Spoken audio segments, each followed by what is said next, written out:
Hello, my name is Nor, and this is my channel, Nor404, and today we are going to be cleaning up this flower fairy drawing. You might be noticing a lot of fairies going forward on this channel because currently I'm working on a fairy zine. Just a fun thing for summer. I get really inspired by fairies, flowers. I think like most people probably goes back to childhood. I used to search for fairies in my grandmother's garden, get out books on them from the library. And I just also, as an adult, just really love all of the flowers and love the idea of a character design that incorporates the summer flowers that I see on my walks into my art. So that's kind of the motivation for that. But this is actually a bit of a longer video because I've discovered a new way to record my drawing process. This one's a bit slower than the Procreate time-lapse exports that I was doing before, which is great because it means you get to actually see the process a little bit better. But because it's so long, I'm also going to be talking about one of my favorite subjects, Love Island USA Season 6. Goddamn. It is the biggest season ever that Love Island has seen. If you didn't know what Love Island was before, you probably do now because it's been everywhere. And oh boy, do I have hot takes. And funny thing, I'm in Canada, so I've been watching Love Island USA on the CTV app. And so everything comes out a day late, so I'm always a bit late to the party. But this year, the Love Island reunion special aired on the same day as the United States Democratic National Convention. And that means that all my friends were talking about that instead of the Love Island USA reunion. I mean, their priorities are probably a bit better than mine, but God, I need someone to talk to about this. And hey, what else is YouTube for? Before we get into that, let's just talk a little bit about this drawing. By now, I have a style that I really like to do.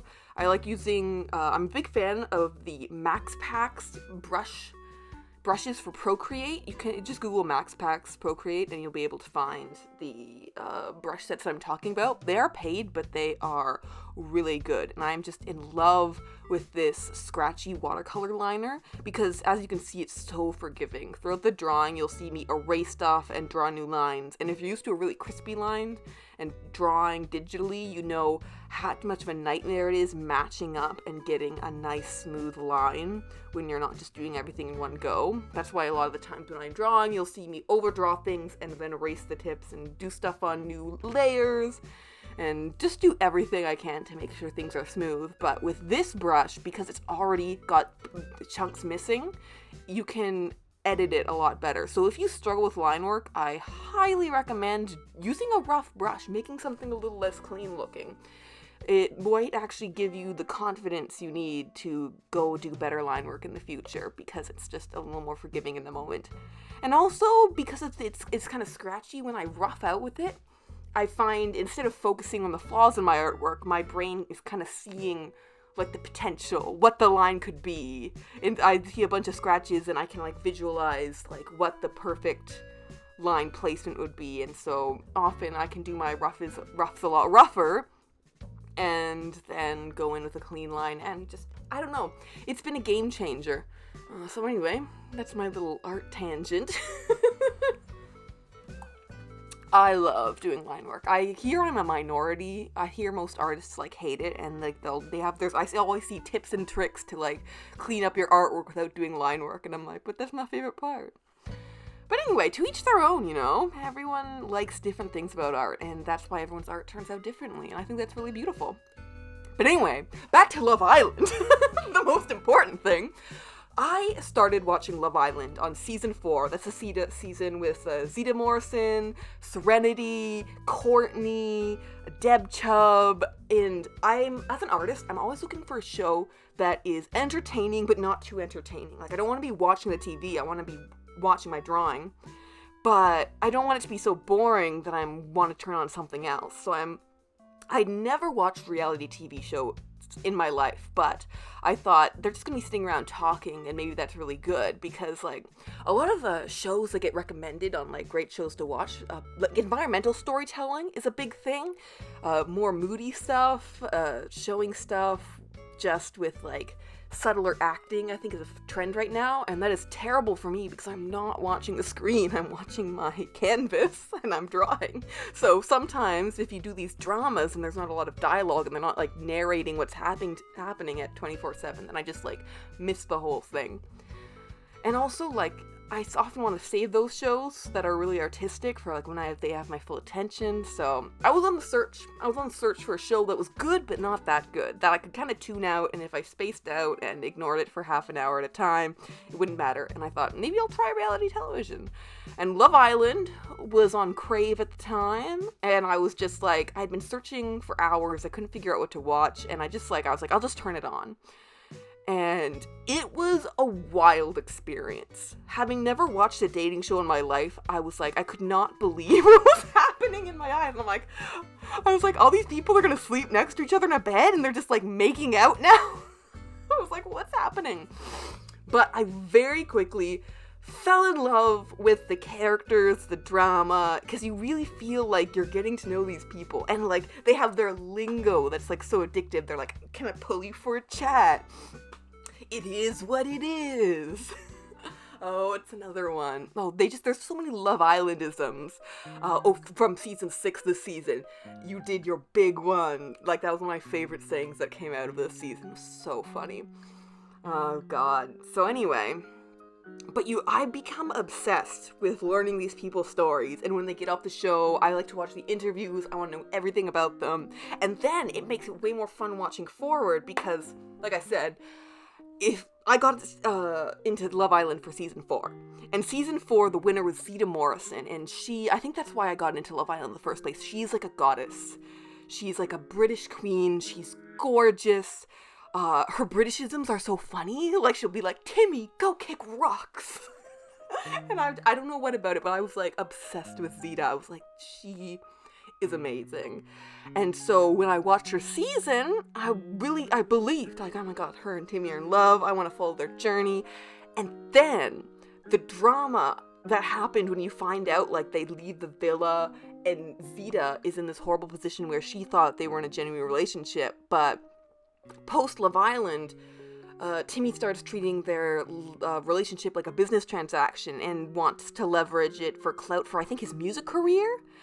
And so she's, like, really traumatized. Like, she thought she was having this genuine experience, but like a lot of people that go on reality TV, Timmy was in it more for internet clout and having one, and he wasn't interested in a real relationship, and there were rumors that he had a girlfriend before he went in, and he was just lying for money, and I think this was very traumatizing for Zita, and she left the internet for a good bit after doing a couple podcast episodes with her friends, which seemed to destroy the friendship, so maybe the podcast episodes weren't a good idea.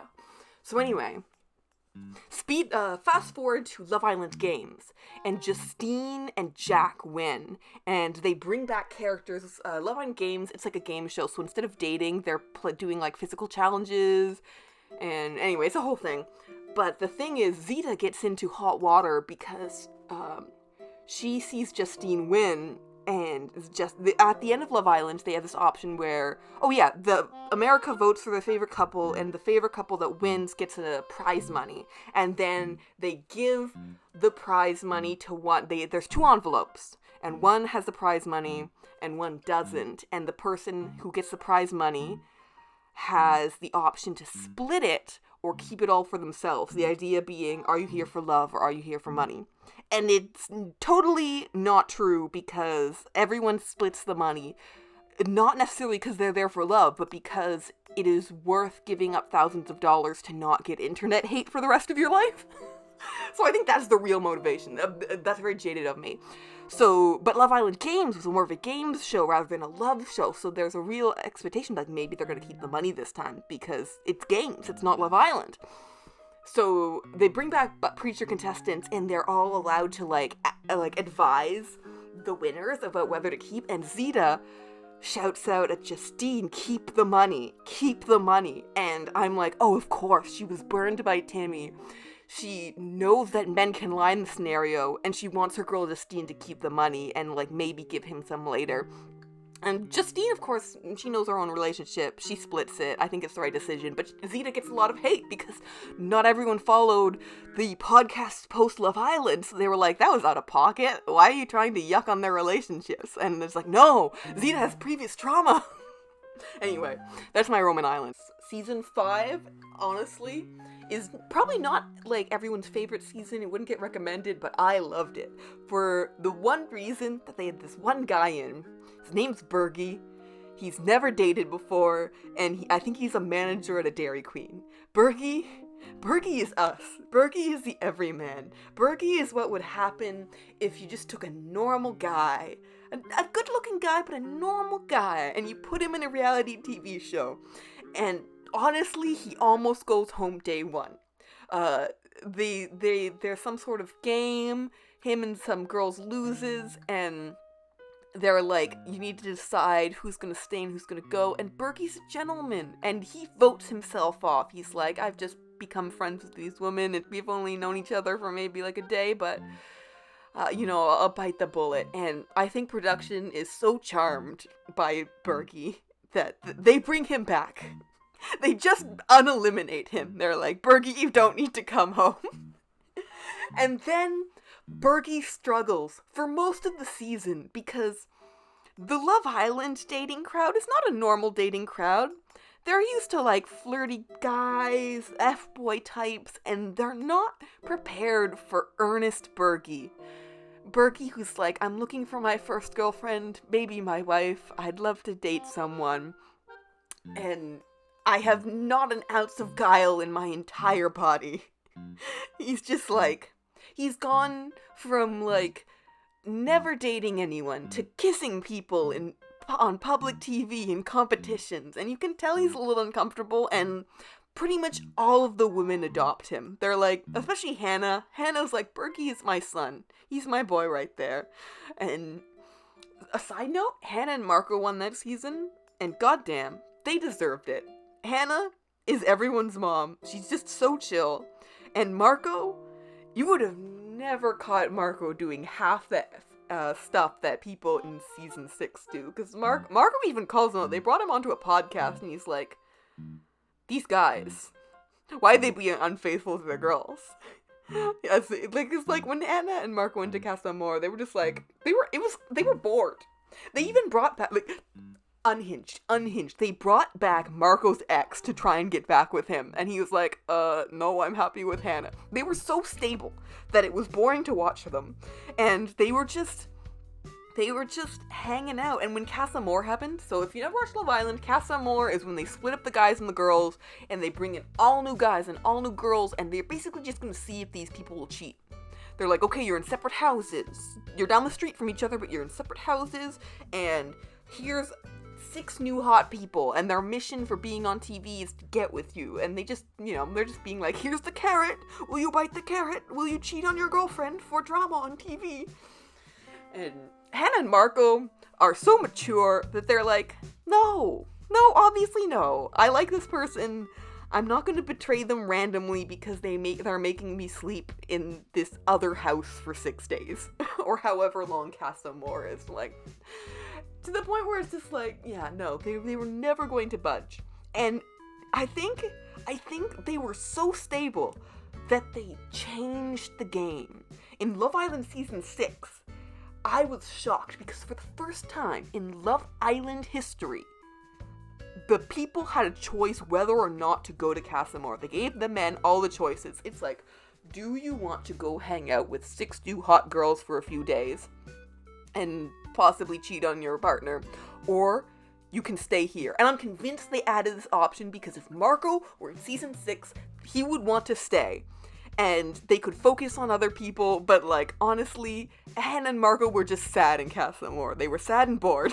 Oh, and now I'm done my line art. And so, taking a break from Love Island, take breaks. When you're doing art, take breaks and pet your cat. Once you get to a natural stopping point, get up, stretch, pet a fluffy animal. This is what I'm doing, and so I took a little video of my cat because she was being so cute. And it's good to not get repetitive strain injuries. And once you're done, you can go back to art. And that's my PSA for young artists. I know a lot of people probably watch these types of videos because they're interested in art, they make art themselves, or they're younger people looking to learn and observe other people's processes. And to them, my most important lesson is take breaks. It's not normal to sit and draw for over an hour straight. You must stretch. Go forth. Anyway, where was I? Oh, I'm coloring now. Oh, so the one problem about this beautiful line art that I do is because it has so many breaks, the selection tool hates this watercolor pen. And I love the watercolor pen, so I'm not willing to switch to another pen. But it does mean that the selection tool only works about 50% of the time, no matter what I do. No matter, because you can adjust how strong the selection is, you can like tweak features, but I can't figure it out. If anyone can make this selection tool, in Toon Boom there's this thing called close small gaps. It's an option that you can click, and I need a close small gaps button in Procreate.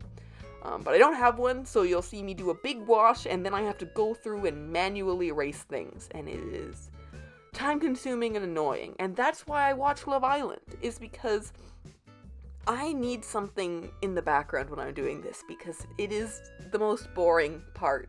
It's beautiful. I love the effects. The watercolors work great, and it wouldn't look the same if I did another method, but the price is that it's boring and time consuming. And honestly, I think that's a big barrier in art. Anyway, back to Love Island. So they give the boys the option to whether or not they're going to go to Casa Amor and cheat on their girlfriends. And they all choose to go. Miguel is like doing a little dance. He's so excited to go. And then all the other boys, they're like, we won't kiss anyone and we'll sleep outside, but we'll just be in the presence of all these hot girls. And I'm like, you don't need to go. You could stay. But they all go. And they all get into trouble. They all get tempted. They all get tempted away from their partners. And the girls have like the double thing of like, not only did all their boys choose to leave and go meet other hot women to like test the relationship, and then all the boys come back and they're like, why are the girls so mad? And it's like, I don't know. Why do you think? Oh, but this is the most insane thing, because one of they have the option of taking the girl back to Casa Amor, back to the villa. They can take their side piece back home, is the whole thing, was the whole vibe. But one of the boys doesn't, and it is pretty much confirmed that the reason, so like what I didn't realize is that the Casa house and the villa house are down the street from another.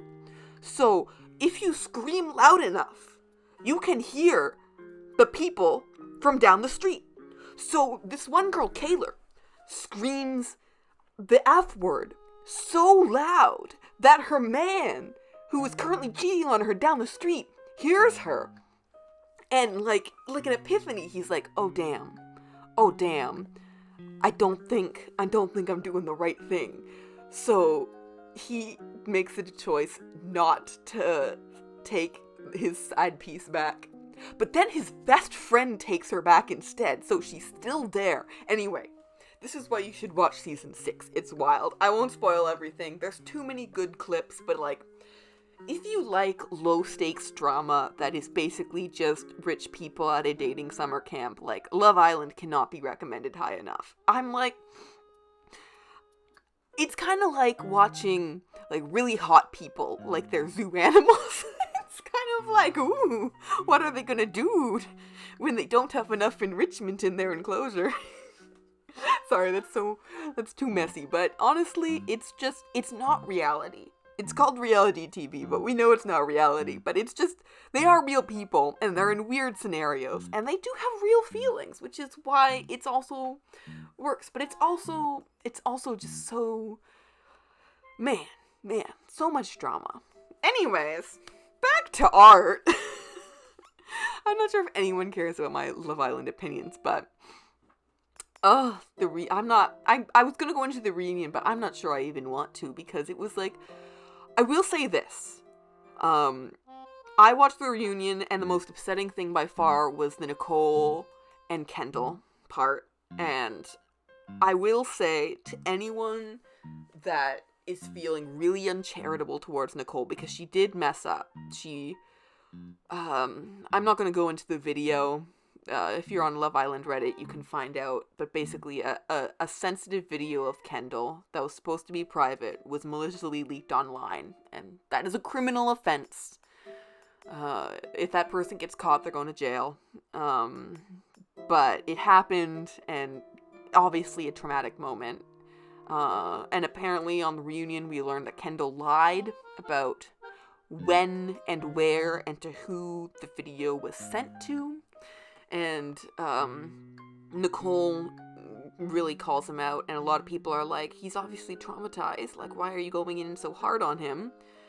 And if you watch the Vile Files interview with Nicole, you will find out that she has been through a previous relationship that was verbally and physically abusive, and she was gaslit and lied to a lot in that relationship. So when you see that moment, I'm just like, I don't see Nicole going in on Kendall. I see a person that has been traumatized before and doesn't want to be in that situation again, and is lashing out after being in a very emotionally intense scenario and then being just like beaten to death online. Like, people are probably being really mean to her because there was no updates, and I think she got accused of being cold, and really she's just she did her best not to talk about it. But then at the reunion they asked how her relationship is going, and I don't think she had it in her to lie.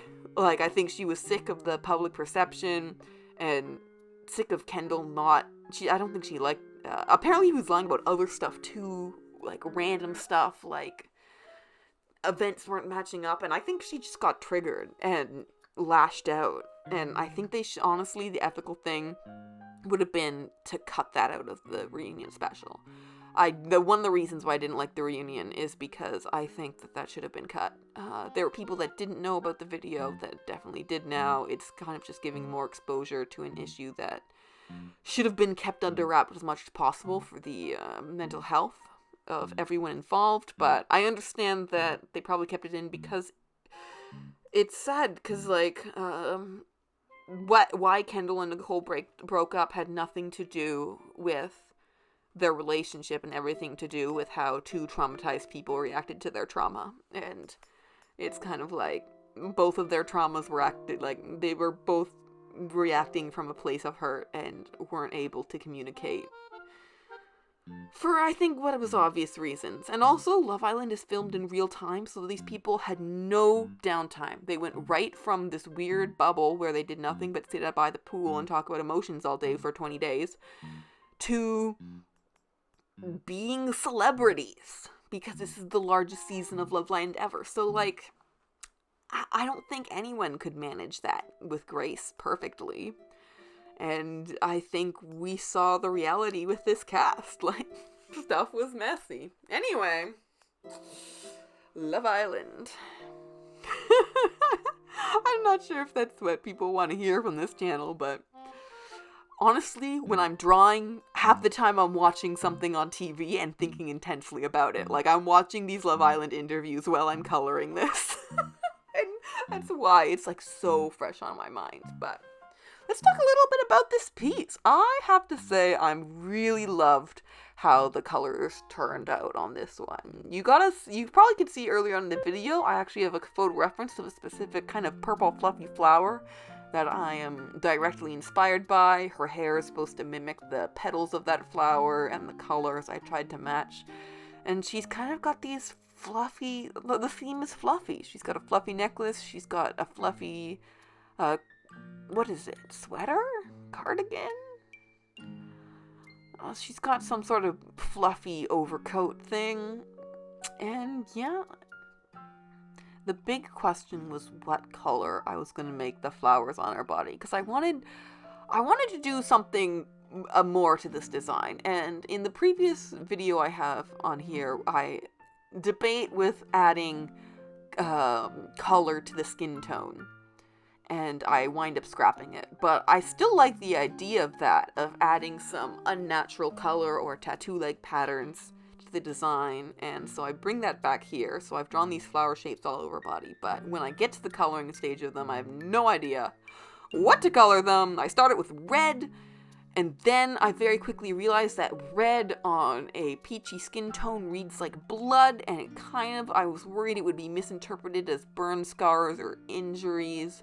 So I quickly do another layer so I can change my mind about the color. And this is one thing. If you don't know what color you want to paint something and you think you might have to paint it later, go on another layer and paint on that separate layer. And then if you want to change it, you can switch the layer setting to alpha lock, so it'll only color what's been previously colored. And then you can just go over with a new brush and change the whole thing, as you'll see me do. So I'm coloring. I'm still being like, maybe if I paint enough red flowers, it'll look good. And I'm like, I'm just not sure this whole thing is working, because red is just, and then you see, bam, I want to change it to green. I'd switch it over to alpha lock. I'd change it all to green. I briefly debate whether or not they'll be purple, and then I'm like, no, she's already got enough purple. They need to be something else. And I'm debating over what shade of green, but you see, because I have alpha lock, it's so easy to recolor all those things, and I don't need to do the whole coloring and erasing thing again. That's kind of like Art Tips 101, but people of all stages could be watching this video. So there you go. That's my pro tip. But yeah, I think I wound up with this fun green, and then what I'm eventually going to do is I'm going to go in with an airbrush tool and put some elements. So I still wanted a bit of that red, but I think I can just have a touch, because often the leaves in plants can be different colors. They can be pink around the tip, they can be dark, they can be purple. So I decide I'm going to have a variety of colors in these tattoo-like markings all over her body. Because I really wanted to convey that she is person, but she's a fairy. So she's, the thing I like about fairies is they're more nature aligned than people are. And so I like to think that their anatomy and their designs would reflect, because you can't take away from fairies from nature, although part of this is definitely making fairies designs that look less medieval and a little bit more modern, but I still want to keep that element of nature in their design. And then I do a fun thing where I get to do their manicure. I love doing a manicure. It's so fun. Just painting these tiny little purple bits, being like, yeah, she's a fairy, but she did her nails. Oh my goodness. And then I give her bright red shoes, like Dorothy. And then see, for once in my lifetime, the selection tool is actually working. So painting these shoes goes so fast. And, I just love a red shoe. I can't wear high heels in real life, but I love drawing them because they are fun. They are just so fun. You can do a pop of color. Gwen Stacy's Spider-Woman costume, her blue ballet flats are a point of contention. I remember an old friend of mine really hated them, but ever since, I've been thinking, what about a weird pop of color in the shoe? It's like a little voice in the back of my head being like, pop of color in the shoe. You can do it. Oh, and I'm getting excited now because we are almost done coloring. This is sped up, but it took, I think, a full hour, which in real time, like an hour isn't that long, but it felt like a long time. I think it's because I was just struggling so much with parts of the color. But yeah, another thing that's annoying is that when I do selection tool, sometimes it doesn't select enough, and I need to go in on the underneath and cover up some of the white spots that it leaves. And if I was in Photoshop, I'd do select, modify, expand by 2 pixels, and it would fix this problem for me. But Procreate does not have that minute detailing for their selection, as far as I know. If they do, please leave a comment. I would love to know, but I haven't been able to see it, and I've been in those menus many a time. But the one thing about Procreate is that, unlike Adobe, they're not gonna scrape all your stuff for AI. Procreate recently released a statement where the CEO said that they will never include generative AI in any part of their software, and artists everywhere rejoiced. It's like, yes, thank you. It's like you're creating a program for human people to create human works of art. That's what your software is doing. I have once been quoted by saying that generative AI is a soulless grift for losers, and I said that in the heat of a moment.